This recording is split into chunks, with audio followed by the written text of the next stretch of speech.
ভোটের দিনের সন্ধ্যায় ধুবড়ীর বালাজানে আবারও সামনে এলো বড়সড় সড়ক দুর্ঘটনার ছবি। নবনির্মিত বালাজান ওরালপুরে দুটি বাহনের মুখোমুখি সংঘর্ষে ঘটে গেল এক বড়সড় দুর্ঘটনা, যা মুহূর্তের মধ্যে আতঙ্ক ছড়িয়ে দেয় এলাকা জুড়ে।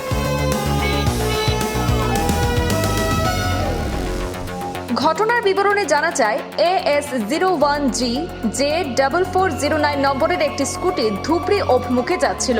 ঠিক সেই সময় বিপরীত দিক থেকে দ্রুত গতিতে আসা AS17F 2356 নম্বরের একটি 4 চাকার বাহনের সঙ্গে প্রবল বেগে ধাক্কা লাগে। সংঘর্ষের তীব্রতা এতটাই তীব্র ছিল যে স্কুটিটি কার্যত ছিটকে পড়ে যায় এবং গুরুতরভাবে আহত হন স্কুটি চালক।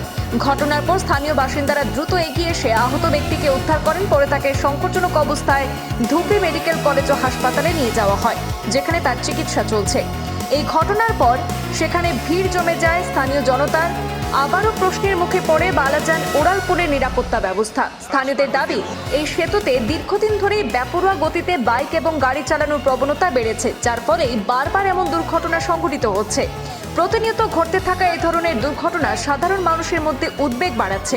বিশেষ করে ওরালপুরে পর্যাপ্ত নজরদারি এবং ট্রাফিক নিয়ন্ত্রণের অভাব নিয়েও উঠছে প্রশ্ন। এখন দেখার বিষয়, এই দুর্ঘটনার পর ধুবড়ী প্রশাসন কতটা সক্রিয় পদক্ষেপ গ্রহণ করে এবং ভবিষ্যতে এমন দুর্ঘটনা রুখতে কী ধরনের ব্যবস্থা নেওয়া হয়।